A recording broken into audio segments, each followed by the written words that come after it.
we got a legend, one of the biggest DJs in all of, I wouldn't even say America or Las Vegas. I would say the world at this point. Oh, man. Mr. Murphy Kennedy. I appreciate you coming in, brother. Thank you, man. That's humbling for sure. It's been a couple of years since we did our first, almost a couple of years since our first podcast together, right? It was like 2023. Yeah, at some point in 2023. Yeah.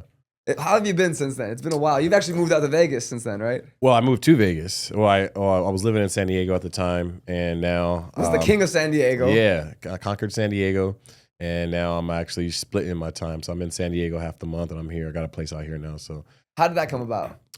Well, I started working really hard to get back into Vegas, and I wanted to get some more residencies out here. So I rented a room for a month. I said I'm gonna try it out.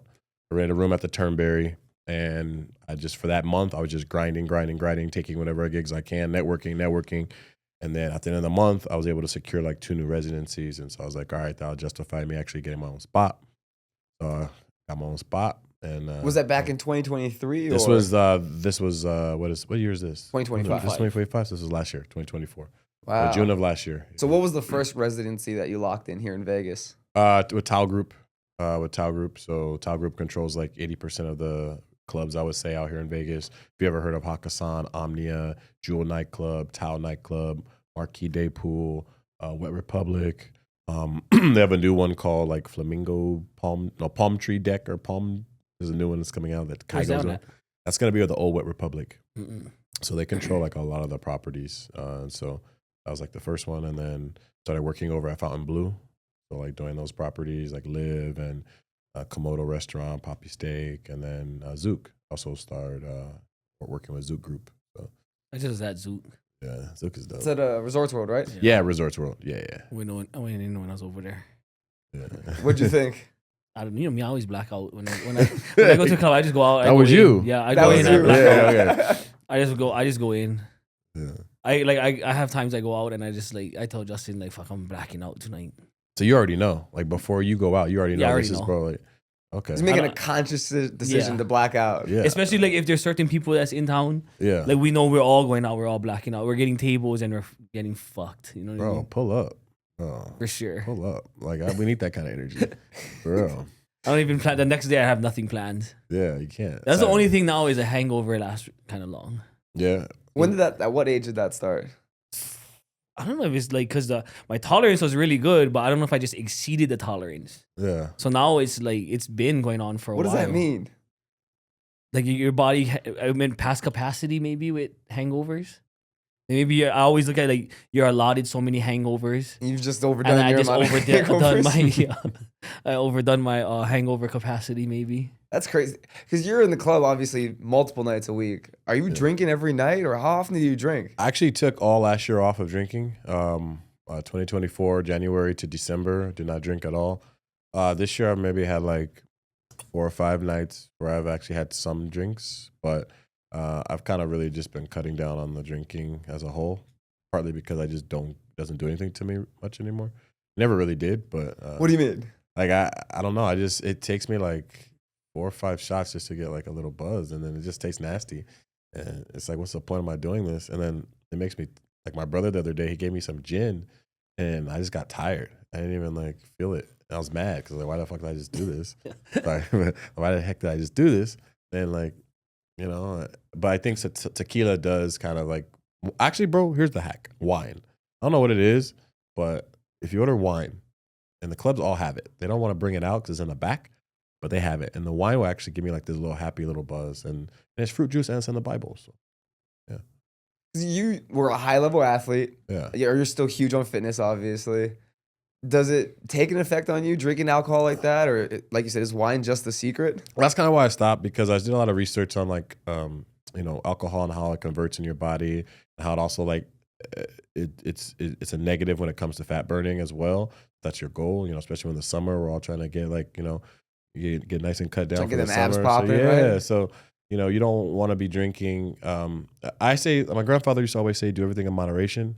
I just don't believe in abusing substances, and so I'll tell myself like, look, every 2 weeks, you can have like a shot or two, whatever, but I try to keep it as minimal as possible.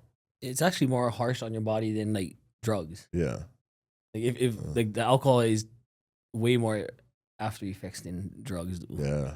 Well, they say the biggest thing is it kills the recovery, right? Yeah, your recovery, your I mean, just not even think about the effects it has like on your liver and your kidneys too. But like, it's bad, bro. It's bad, and that's why I see people that are like, oh, they like. Trust me, there are people, there are DJs that drink every single night, and they're getting blackout drunk every single night, and they don't have jobs anymore because of that. But it's you kind of wonder like, man, how are you even surviving? Like, what's the long term effects? Because we want to be able to, keep our bodies in optimal shape through our prime, past our prime, into our 70s and 80s. So like, the decisions that we make now is going to really affect that. So how do you handle that? Because say whatever nightclub it is, you got the club lit. Somebody's trying to hand you shots or offer you drinks, or they want to buy you a drink. How do you handle that? You just gotta say no, bro. Like honestly, like you just say no multiple times, and then I learned this thing: if you look them in the eye and you say no, it's way more effective than just be like, no. You gotta be like, no, I'm good. I'm good. Thank you. I'm good, and then you leave you alone. Normally, if I say no, people understand it's a no. You know what I do? Yeah. That's why I changed my drinks to like tequila tonic, is because it's clear. And then after a while, I just started ordering Sprite. Sprite, and ice. yes. And I learned this from you know who Jay Sean is? Yeah. So Jay Sean, I knew Jay Sean for a long while, and we'd go out and party, and then the next day I'd be hungover. Then I'd get up when I finally do get up, and I look at the story, and he's like in the gym at 7, 8 in the morning. I'm like, how the fuck? So I see him. I'm like, how the fuck do you do it, bro? Like we're out all night, then you go to the gym. He said, bro, I'm not drinking the whole time we're there. Yeah. I was like, I could have swore you was drinking. Yeah. And he's like, bro, you gotta like have a drink that looks like it's alcohol. And then when I do go out for business, that's what I do now. Is like I'll drink like a clear, and then I'll just get Sprite and ice. Yeah, Sprite's the hack. It's just Sprite, put a little lime in there, make it look like you're drinking. Yeah. I think half the battle is people don't want to feel like they're outcasts, and they want to feel like they're in the circle. So just having like a drink in your hand, whether sometimes I just be drinking water or whatever, that's cool. Or you can fake drink too. Somebody offers you a shot, cool. Hey, everybody take a shot. 1, 2, 3. Yeah. Over the shoulder. Yeah, I've done that before. I did that too. at Zook, but the fucking what is it? The guy they come and clean up. Yeah, he got all barber. mad because I went like this. I went over my shoulder and I hit him with it. And he's like, "What the fuck you doing, bro?" And I was like, "Oh shit, my bad, bro." Or just pour it in the bucket when everybody's taking their shots. The ice bucket. Yeah, just pour it in there. That's good. I've done that before too. tricks of the trade. Yeah, tricks of the trade, baby. Do you ever worry about like offsetting someone's party vibe though by turning down drinks or alcohol or anything like that? Like, is there any peer pressure that you feel to drink? No. Like I've really never been peer pressured into much anything in life. Maybe like in junior high school, I was trying to fit in, but now in the adult world, bro, it's like it's my choice. Like I'm not gonna sit here and drink poison just because to feel cool. You know what I mean? Like, nah. And at the end of the day, you can always just hand that off to somebody else and empower them to get drunk. Was it always that easy though? Like, what about when you were younger in the early 20s? I think I had more motivation, like, because I think when I was searching for like maybe acceptance or like searching for the vibe, wasn't as aware of as I am now, I think. And so, yeah, I think I was more willing to just like, let's get lit, But even then, like you ask people around me, they say like, man, you never really drink in the first place. I'm like, I know, because I always have picked my spots. I always have kind of like picked the nights that, maybe I have a drink or two and then I'll go weeks without it. It's all regulation, I think, So Vegas really isn't too much of a problem for you? Not yet. Yeah, not yet. What about like the gambling? I gambled twice and it was with other people's money. So the first time I got tipped as a DJ, the guy tipped me with some tokens or whatever you call them. Chips. That's a good sign. He doesn't even know what they're called. Yeah. So Really good sign. He tipped me and then I went in. This was early last year. So after the gig, I went and I played blackjack with it. I ended up doubling it, won. So every time I went to that hotel, I would always just play whatever. I had a limit. I played 4 hands and I was done. And I got those 2 chips up to like $400 or $500. Got a little crazy, lost it all the way down, but I ended up walking away with like $100 at the end of the day. So that was my foyer. And then the second time I gambled was on the Dodgers because, of course, they were going to win the World Series. Won like $1,500, and then easy money. Like, yeah, guaranteed money, basically. Yeah. But even then, I only put in $100. So. That is kind of the advice though when people move from like a lot of people move from Hawaii and they end up moving back. Yeah, and I always tell them, bro, when you move here, you're not on vacation anymore. Right. You got to remember now you live here, so you got to watch your gambling and your partying because that's the number one things that can go wrong because you can do it every day. Yeah, you got to treat it like a business, especially out here. Treat it like a business. If you were going to work every day, would you be gambling and drinking at work? No, maybe sometimes happy hours, But like you have to really just control that, and then that's how you can really get ahead in the Vegas scene. Is not getting sucked in by the outside dynamics. I think a lot of people kind of fall victim to the temptations of the city while trying to get out there, network, and find different opportunities. Yeah, it's true. I've seen it. It takes a little bit of the discipline. Yeah, discipline and self-control, bro. That's what you have to have as a man and as like just as a high-level person, period. Like you look at the high-level athletes, Kobe Bryant, Michael Jordan, LeBron James, these guys were high-level athletes for a while because of discipline and self-control. When they said they were going to do something, whether it was they're going to be at the gym at 7 a.m., they're going to take 100 shots, whether they were going to take 100 swings in a batting cage, whatever it was, they did it, and it was a non-negotiable for them. So I think as us, we just have to have non-negotiables in our life too. You mentioned longevity and LeBron in the same sentence. Yeah. What do you make of these steroid allegations that have started to surround him in the last couple of years? I think people are always going to try to find flaws in people that do things better than they do, or that do things that seem impossible. It's like with like Ashton, the bodybuilder that's trending right now because he has a morning routine. Yeah. Like I don't get sucked into that BS because those are just people who don't have discipline and self-control in their own lives trying to make fun of someone who does, right? Because it seems so far-fetched that this guy can wake up at 4 a.m. in the morning, 3:45 in the morning, do his face routine, pray, go to the gym and do all that. That's things that people don't even dream about. They're still hungover in their bed, farting, and this guy is up starting his day and being productive, and it looks like he's a millionaire. He's halfway through his day when you're not even up yet. Yeah. So I don't like things like that. Those are just people without discipline and self-control that are poking fun and trying to find flaws in people that do have discipline and self-control. Now, whether the guy's on steroids or not, it's none of my business. I don't care. I'm not gonna accuse someone of doing something that I have no premise or no evidence of. That's just rumors. Bro, he's a genetic freak, bro. Yeah, bro. No, I'm with you on that. I've always thought it was crazy to think LeBron was on something, but it almost gets to the point where I don't think he is. I just wouldn't be surprised if it came out that he was because of how incredible this is to watch. He's playing with his son on the same team. How much does he spend on his body every year? It's got to be $2 million, right? It's got to be a couple. Most people don't spend that much. I was interviewing other NBA players, and they're like, "Bro, you lucky if I spend $50,000 on my body a year." And these are like they're making millions a year, but he's putting millions into his body. The advances in like science, technology, and then what's available to you now. Just like you can go to your local gym now, you can have all kind of recovery options. Red light therapy, the saunas, the ice baths, the cupping, all that. So imagine that times 10 to these athletes. They're getting the best of the best of the best. I mean, recovery, and it's light years of where it was, 10, even 15 years ago. So it's no surprise. Plus, he's genetically predisposed to have some longevity. Gifted. We'll just say, crazy gift. Yeah, dude just looks insane. Yeah. Still dunking like he's in his. The other night he dunked like 6 times. No, he has more lift now than he did in a couple of seasons in Cleveland in the second stint. Like, he looks younger at some points. Yeah, bro. He doesn't have to carry the load of the team right now, yeah. Especially with Luka, right? Yeah. Remember, guys, black don't crack, man. We always go back. You're one of the recent California transplants to Las Vegas. What do you think of the difference in scenery? I think definitely out here, first thing I notice is the weather and just the way it affects you. Like, it's dry out here a lot. You have to really take care of your skin. That black don't crack? Yeah. It's starting to a little bit on my knuckles, bro, because, you got to use that cocoa butter like every day now, bro, like for real. I had to take, like, where I live, I have to, like, have humidifiers. I have to have, like, air filters just because of the elevation, because I live, like, on the 25th floor, and because of the way the weather is. And that's the biggest thing for me. Like, my throat's dry a lot, my nasal stuff, it's just crazy. Like, in San Diego, you got to carry chapstick everywhere you go. Chapstick, yeah, your lips be all dry. So. Yeah. Then the weather, like 115 degrees is crazy, bro. Like, I don't know how, like, last summer. Even compared to, like, San Diego? Oh, yeah, bro. Like, we'll get 100. San Diego's like home. Is it? Yeah, San Diego's like Hawaii. Hot down there, though? San Diego's like Hawaii, bro.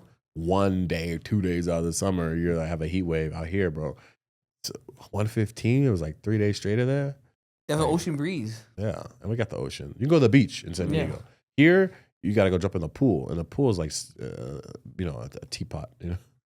I do much better in the summer than I do in the winter, though. Out here? Yeah. Oh, I hate the winter.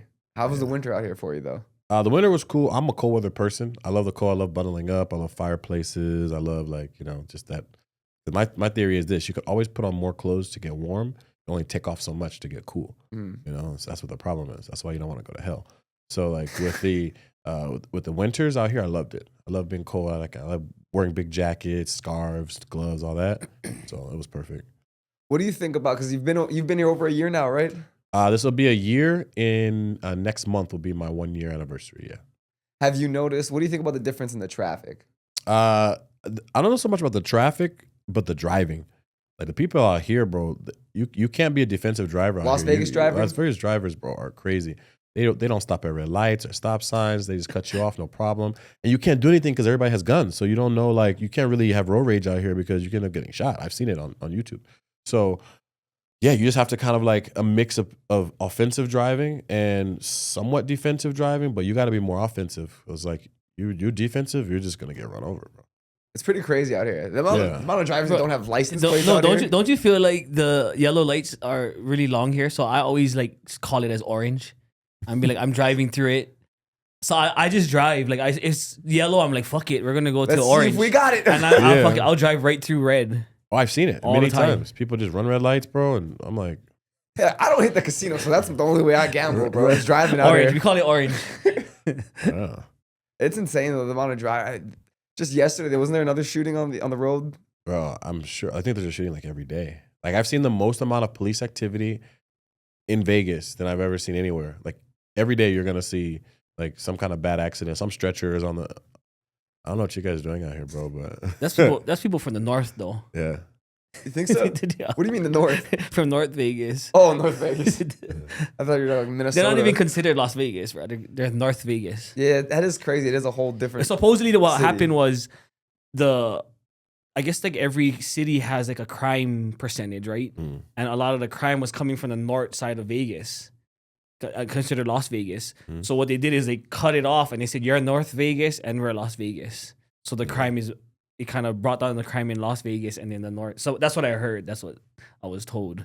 I'm still learning all the places. I know where I live. I live on the Strip. I know where Arts District is. I know where Henderson is, I think, and Summerlin. Those are the only 3 places I know. That's the main places. That's the places? Okay. Yeah. So what's it like for a big-time DJ living on the Las Vegas Strip? Bro, it gets kind of lonely sometimes, to be honest. That's not what I was expecting. Yeah, it's get isolated and lonely. But it's cool, man, because first of all, I'm walking distance to most of the clubs. So I can just kind of like, that's one thing I haven't really experienced is being able to just like walk in a city. That's really cool, especially like at night, under all the lights. You're kind of right there in all the action, which is dope. I like that a lot. I guess some of the drawbacks is like you really can't get away from the action, so you have to really, again, discipline and self-control. Like can't be going out every night, can't be going too crazy. So, but it's cool. I'm glad. I think it's a perfect location for me, logistics-wise, and also like really seeing what the city's about. Because we have history. Like my family has history in Vegas. So. Really? Yeah. Have you guys been in Vegas previously? Well, my grandfather, his name was Murphy as well. He was Sammy Davis Jr.'s road manager. Wow. So he was out here with like Sammy Davis, Frank Sinatra, all those guys. Like they lived out here pretty much. So that was back in like the 70s, 80s. And so I came here as like an infant. I was out here like when he had a heart attack and my mom had to bring me out here. And then Sammy, like that was the story. Like Sammy is one of his best friends, and Sammy loved him like a brother, and Sammy like took care of him and took care of our family like while we were out here. And like it was like a really cool story. Yeah. Do you still have memories of that now? Not really. I remember my grandfather, but I don't remember coming out here then. I remember just like the videos now that we can watch on YouTube of like Sammy singing to him for his birthday and bringing him out on stage and stuff like that, and like the things our family has resurfaced. But we always heard and saw and knew because we have a lot of memorabilia. But I don't remember like too much. It's what my mom tells me about him. But that was the original Murphy. That's awesome. So you always kind of been in the music. Yeah. Our family's been in music. Yeah, my aunt's a music manager. She manages jazz musicians. Then my grandfather, obviously. But we've always had some connections to like music. Yeah. And is that part of? I'm imagining part of your networking. Does that story ever come up? Every once in a while, yeah. I know one of my booking agents, he's a big Sammy Davis fan. So that came up in conversation, and I was able to like get some memorabilia for my mom to give to him, you know, for That's like, awesome. yeah. So like that, you know, people like that, like people, yeah, the collectors, you know, especially when you're like an art collector or like any type of memorabilia, to have that kind of access, you know, pretty cool. I've always wondered, where does your career go from here? Because you perform at the biggest clubs in the world here in Las Vegas. I mean, do you look to perform at festivals or more production of music? Like, what's your goal? Yeah, I think that's the next step now. Is like once you get yourself established and have like residencies as places, you know, Vegas is only going to take you so far in a certain amount of time. It's really now about using that as a platform to now become your own artist. Like you said, music production is huge. Getting onto the festival circuit is huge to really create your own lane. Because with any market, you know, you're going to become one of many, and you really want to become one of one. So that's the next step, is to become one of one. Is a big goal to like create your own festival? I don't know. Or concerts or like tour, you know? Or is that too much work? Well, for me, for me, I'm not looking like people, oh, you know, throw your own parties, throw your own festival. Yes and no. You know, there's a lot of risk and a lot of just stuff that goes into making your own festival. Yeah. I know people who throw festivals. So it's more like, yo, put me on your lineup. You put up the $1 million. Stress, yeah, you do it. Like, I'll come play and rock your party. But yeah, I really don't have a desire to create my own festivals or anything like that. But some of the more, you know, festivals already established, sure. So is there like a specific festival that you would have as a goal to perform at? Maybe like a Coachella. To some degree, maybe a stage at like an EDC would be cool. Burning Man, something like that. Yeah, something in the desert, something. That's the only thing I've never been to yet. Burning Man? Yeah, I've been to everything else but Burning Man. Yeah, Burning Man's, I've heard it's cool. I've been to Coachella. I went to Coachella last year. That was a good experience. Went to EDC the year before that. That was good. I went to Stagecoach before.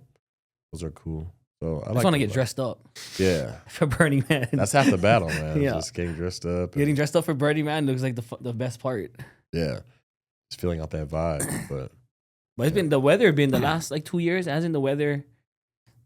Didn't 1 year it rained like 2 years ago and everybody was stuck in there? Yeah. And then last year wasn't it windy or something last year? Yeah, you gotta be prepared, man. The weather is unpredictable, especially in these parts. So it could just be cool one moment and the next moment. Yeah, you gotta bring your poncho, you gotta bring you be ready. Like the weather should never dictate. Like the weather is beautiful no matter what to me. Whether it's snowing, raining, hailing, sun shines out. That's just all part of God's plan. So like just be ready. You know, that's all you can do is be ready. Like, well, they don't stop nothing. Unless there's 100-mile-an-hour winds. then you got to shut it down. But that stopped what country? That was the Lovers and Friends Festival. Yeah. They had to stop. You never went to that, right? You went to Lovers and Friends? We were going to go. I had some tickets, but it was like through a promoter or something. Yeah. But I wasn't. Like, I remember the first year they had it. They put the lineup up, and I was like looking at it. I said, "There's no fucking way this can be a real concert. There's too much names on there." Yeah. And then we said, fuck, it's fake. It got to be a scam. And then we was driving, and I saw the stage going up, and I called my cousin. I was like, bro, they're fucking building the stage, bro. I think it's a real concert. Yeah. But we ended up finding VIP tickets on like Craig's or was it Marketplace? But fuck, we overpaid so much because we waited. Those are the scams on Marketplace. Yeah. But we ended up getting like real ones. Oh, you did? But we just overpaid so much because we thought it was fake, and then it sold out. Yeah. So we had to pay like the fucking overpriced shit. Bro, I've learned the hack for festivals, and like I'll just tell you guys. So never buy online. Just show up to the festival. There's always scalpers outside that you just Zell them. And like this is how I got into Coachella. This is how I did Stagecoach. You know, they're just right there, and they're just selling. You just buy them, Zell them, whatever. Boom, they give you the wristband, walk you in, you're good. Bro, how do you know it's legit though? Because good question. First of all, second of all, I make sure that they walk me into the gate, right? And then also, dude, but it's like the dude's right there. They're not going anywhere. Like they give you fake tickets, you just come out and whoop their ass. You know what I mean? Like they don't want problems with you right there. And these people are actually in some way. This is like their business, right? That's their hustle, right? Yeah. But unfortunately, I mean, you're right. But yeah, we haven't got scammed. But avoided overpaying. You know, for sure. How do you decide what sets you play on, what night, and in which club? You just know the venue, pretty much what the venue calls for. I do a lot of. I'm like if you ever play football, you know, advanced scouting, like you watch film. That's how I am with DJing. If I know I'm going to play at a venue, I'm going to show up to that venue a couple weeks before, see like, you know, what the DJ's playing. Because obviously he's playing there. He's got him booked there for a reason, right? So I just need to figure out the game plan, what keeps him booked there. So I'll show up, do my research. And then the cool thing about Vegas is that most of the rooms are what you call open format, because you have people coming from all different countries, all different backgrounds. So you have to mix all different types of music, hip hop, EDM, R&B, Latin, all of it. So you're going to probably have a set, unless the room calls for just hip hop. Like you're usually gonna have a set that encompasses everything. But just event scouting, really. So you mean Dre's basically, right? Yeah, Dre's is probably the only room that's like all hip hop. Yeah, but then you have rooms like Heart of Omnia, which is a little bit of a mix. Marquee, which is more like 60-40.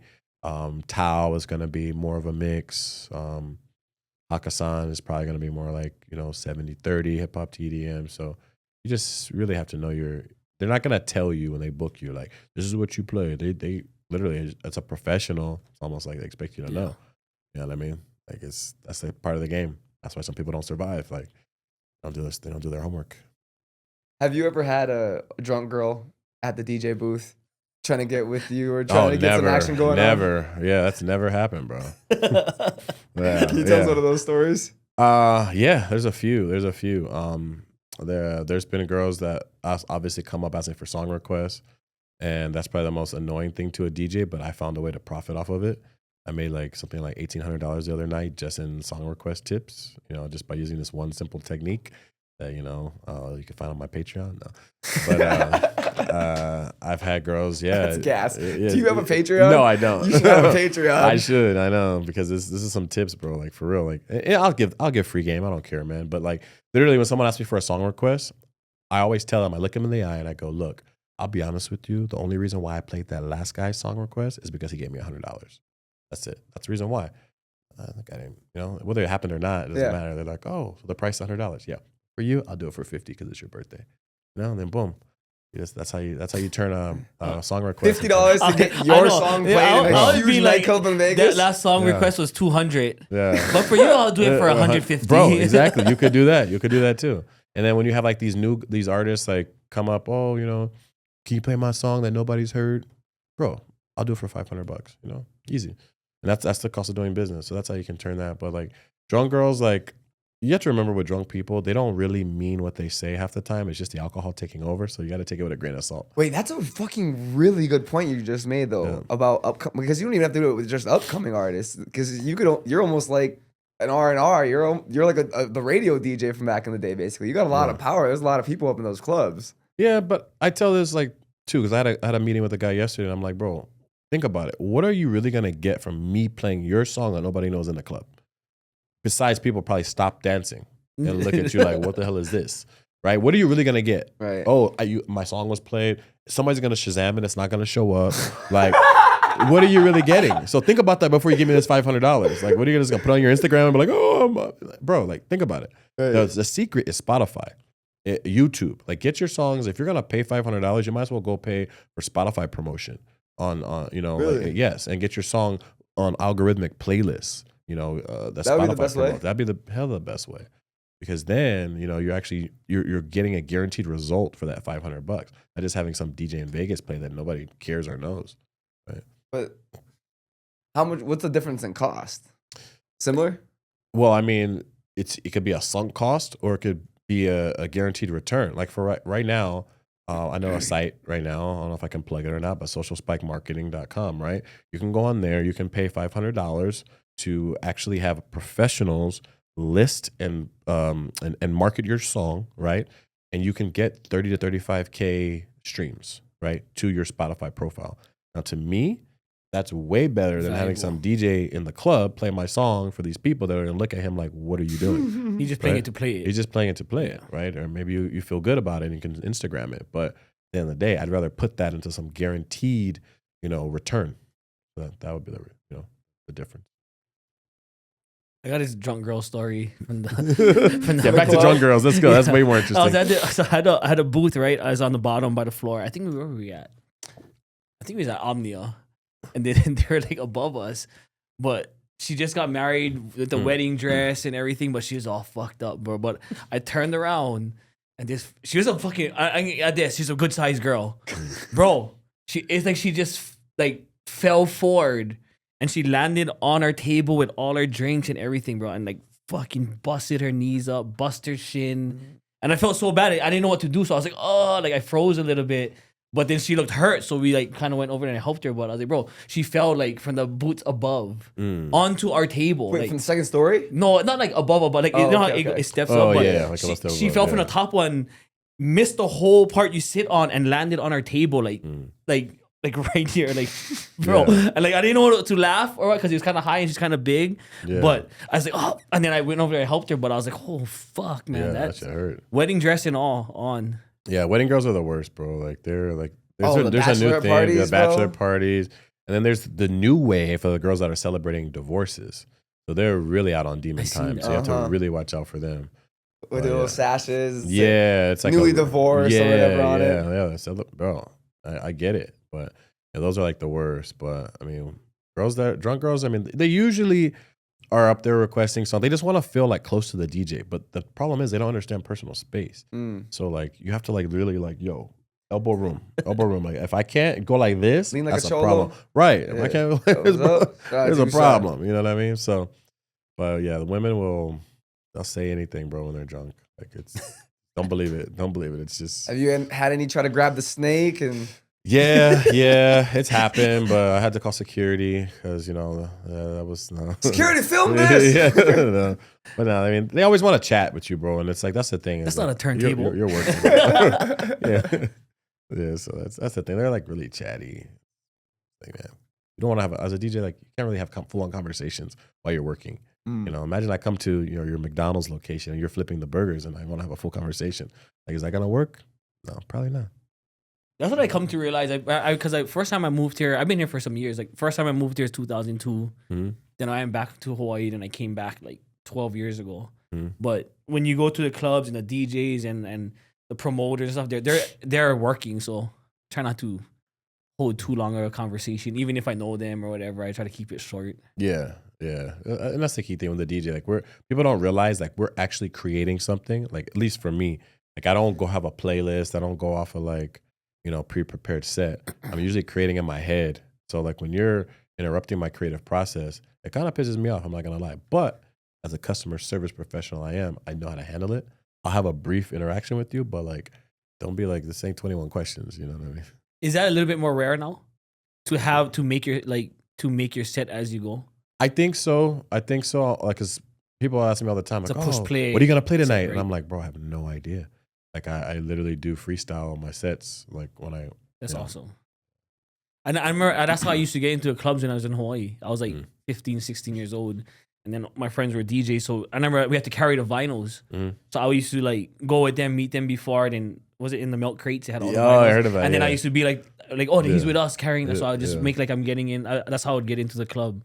I'd carry the vinyls and make like I was with the DJ. But that's how I used to get in. We just put everything on the laptop now, bro. But that's crazy. Before would have all the milk crates, all the. I guess it's like set up so that they know, you gotta have some kind of mad method for it, right? Yeah, I know. Like some of the homies, like when I first got into DJing, because I always played on Serato, like laptop or USB now. So, but I do remember people talking about like, oh, we just have to bring our crates to the club with like records. I was like, bro, really? Like. You had to carry like milk crates with records in it? I'd almost wonder what they meant by milk bro, crates. It was a whole ordeal, bro, to get all the records in there.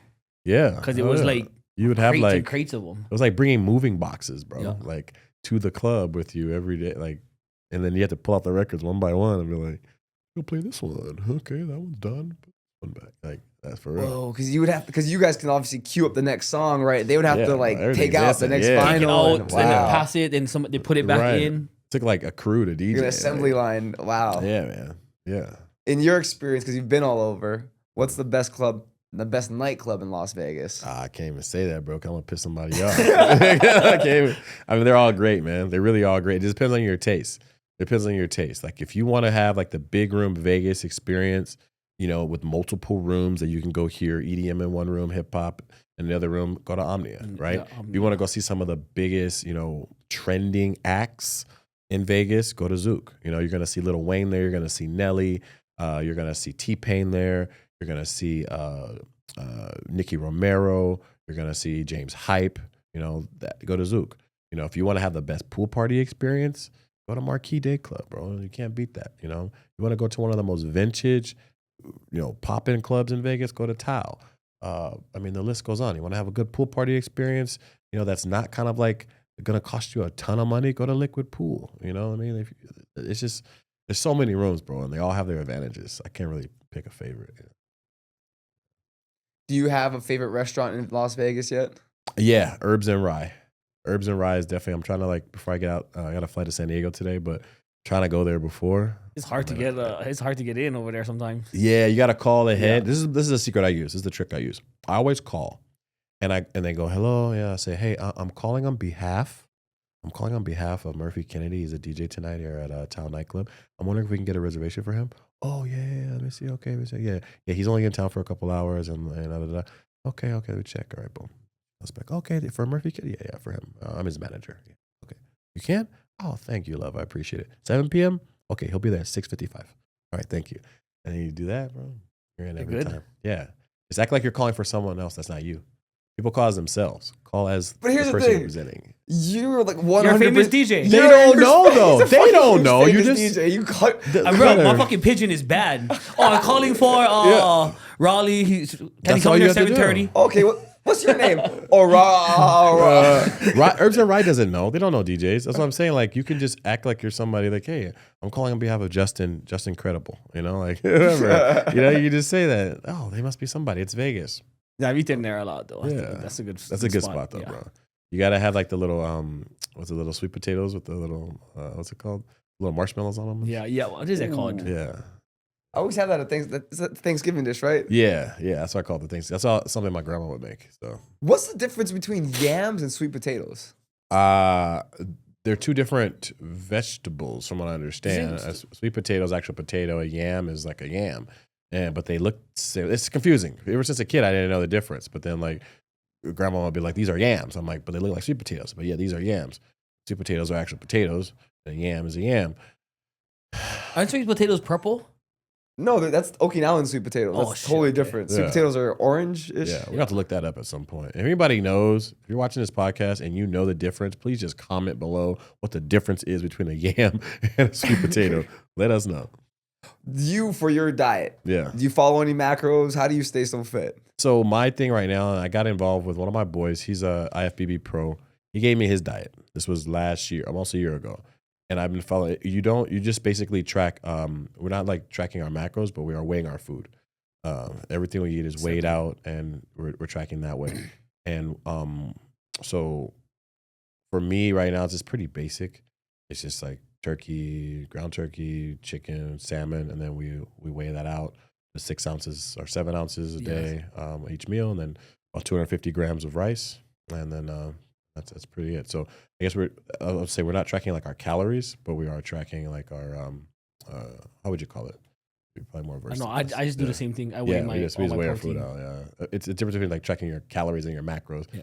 I forgot the technical. I'm not the most technical term guy, but like I'm a good studier. I just listen to what the trainer says. Yeah, they teach me something. I'm like, cool. I can implement. What's the point of tracking the weight of the food rather than the macros? From what I understand, it's so that your body knows the amount of food it's going to get every single time. Because the thing is, like I say, if you're trying to cut fat, right? The body is built to survive. So if there's an abundance of food around, the body is not going to store it because fat really is just energy. It's storing it so we can eat off it later. If there's abundance of food around, the body's like, okay, we're going to have food. I don't need to store it. We're just going to burn it. But if you eat intermittently or it's not consistent, deficit, the body goes, oh, there's no food around. I need to store this food in the form of fat so that I can have it later and to survive. So when your body can expect meal, that's why when you're training, even if you're cutting weight, you want to eat like 4 to 6 meals a day, which some people are like, wow, that's going to make me fat. It's like, no, it's actually speeding up your metabolism, which is important. You're eliminating more. Your body's burning through food more, and it's reducing the amount of fat storage your body has to keep. So that's what I understand it. And it kind of makes sense when you think about it. Just think about it as the body is meant to survive, right? And when you give it the amount of nutrients and the food that it needs, that it doesn't have to go into survival mode, it actually goes into abundance mode, which how you want to be. If you follow that too, and then you have like say on Saturday, you have a cheat meal. Yeah. Sometimes you can stuff your face for a cheat meal, and then it throws your metabolism off. Like it makes it go crazy, and then you can weigh in like 5 pounds lighter the next day. Yeah. What? Because your metabolism goes haywire and it burns more. Yeah, that's crazy. From that one cheat You're meal. Right. Yeah, we try to limit cheat meals to like 2 a week. But having one. You're right. Yeah, it should be like one. Right. I just went to an extreme. I right now I'm only like caught in asparagus. Yeah. So when I piss, it stinks. When I sweat, it stinks. It My stings breath when you- stinks when right you now. It stings. It smells like cod. Yeah. Stink. Like Oh, smell. I was like, if it stings, bro, that's something. Stinks. Okay. Yeah. Okay. So I'm only eating like for the last 2 weeks is only caught in asparagus. Yeah. Only get carbs in the morning. What are your carbs like in the morning? Half cup. Yeah. Really? But I've been just like or oatmeal or like toast or. Yeah. English muffin. We do an English muffin. Yeah. But then my cheat meal, bro, I just make a list in my phone in my notes of all the shit I see that I want to eat. And then Saturday comes, I just stuff my face with everything, even if it doesn't go together. You just go all out. I just go all out. Yeah.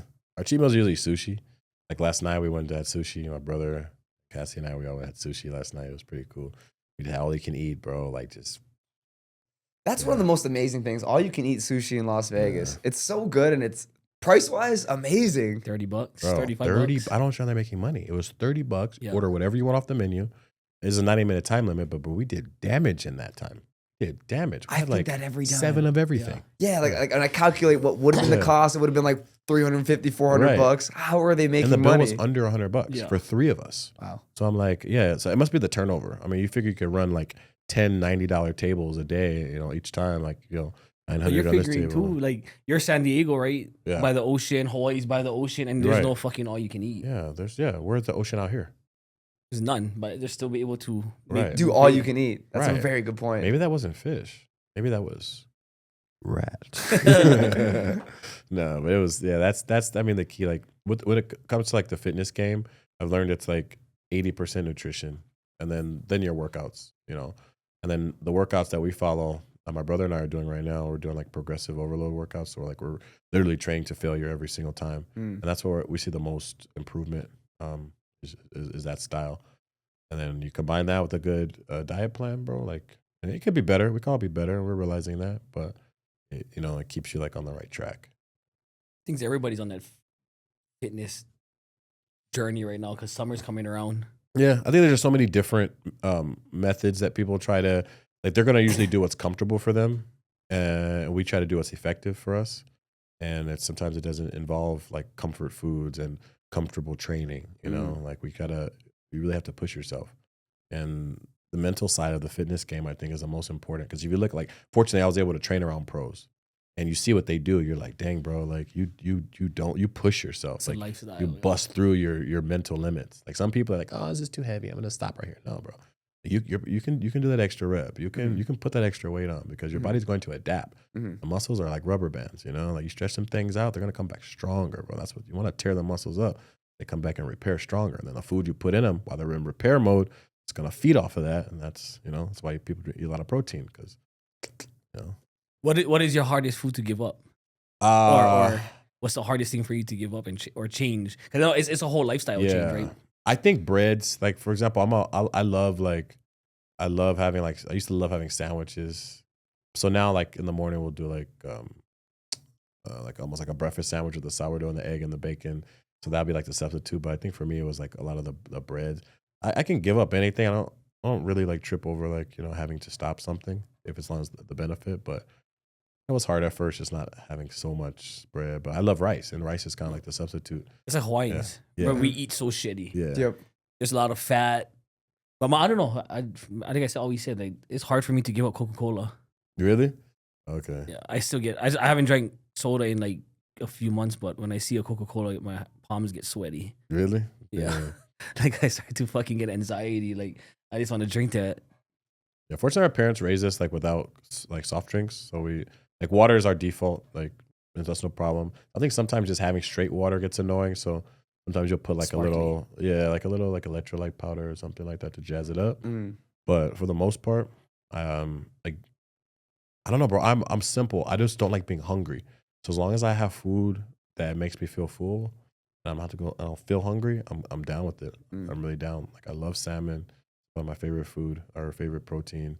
Like I've gotten used to ground turkey now, like, you know, and then if you're into like chicken, which that was the toughest thing for me. I know I'm black and everything, but like I didn't really like chicken that much because it was just dry and just straight. But I found a way to cook chicken where it's super moist and just like tastes like, you know, like prime. So those are kind of the staples right now. And, you know, we fall off like as human beings. We're always going to fall off sometimes. We go out, but when you have a plan and you write it down in your notes, you can always just hop back on. That's the cool thing. You never tried the rotisserie chickens from like Smith's and stuff? Yeah, I used to. That's what I always do. Is a I think they have a lot of like sodium because I'll eat the whole thing, bro. I eat the whole chicken up. So I know that they have like a lot of sodium in it, which is some sodium is necessary, but I'll eat the whole thing, bro. And just like, yeah. But those are really good. The Smith's one, the best one though is the rotisserie turkey. Yeah, they have one that it's always out of stock because it's so good. Damn. But there's like a turkey. It's like a baked turkey, bro. That thing is amazing if you ever find it. Where's that at usually? I believe it's at Smith's. Smith's? Yeah. You ever do that at Costco? No, I don't think so. Costco doesn't really mess with the turkey much. Why? Yeah, I don't know, bro. We need to call them. Is Smith's wait, where's Smith's? Isn't Smith's like all over the place. Isn't that like a Vons though? Smith's is like Ralph's. Smith's is like the equivalent of Ralph's in California. And then to me, it's like a mixture of Ralph's and Food for Less. It's like not quite Ralph's, and like a little bit step up from Food for Less because you go down some aisles, there's like flies and stuff, and you're like, yeah, this is definitely like Food for Less. But that's like, yeah. And then obviously, if you can afford Whole Foods, go to Whole Foods. Costco's my go-to right now because, you know, you can literally out here. It's important, especially where I live, because I'm detached from a lot of the stores. True. You gotta like go shopping for the month just so because I can't really go to the store every single day. Yeah. Before we get out of here, what would be your advice to DJs that are getting some gigs, but they're trying to get up to those bigger scenes that you're now being able to grace? My best advice is be ready. Like, be ready. I know a lot of DJs, they're like, they want to play the big festivals. They want to be, you know, they want to play the big clubs. Chances are, if you're just starting out as a DJ, you're not ready yet. You don't have the experience. You don't have the musical library. You don't have the skills yet. Be ready means go out there, listen to the DJs that are playing the spots that you want to play because there's a reason why they're getting booked. Also, up your musical knowledge and just be patient. You know, put your time in because you only have one chance. So if you go in there and you blow it, you're probably not getting that chance ever again. But be prepared so you can crush it. Perfect. And last thing, where are you going to be this summer? Where are you going to be performing? You can find me all over the Strip. A lot of the Tao Group venues like Tao Nightclub, Jewel Nightclub, Omnia Nightclub, Marquee Day Pool. You can find me at Zook. You can find me at the Fontainebleau properties. And, you know, more stuff coming in between. Perfect. Well, congratulations on all the success, man. We got to do this again sometime soon. Yes, sir. The one and only world famous Murphy Kennedy. All Appreciate right. you, brother. Thank you, bro. See you guys next time. All right.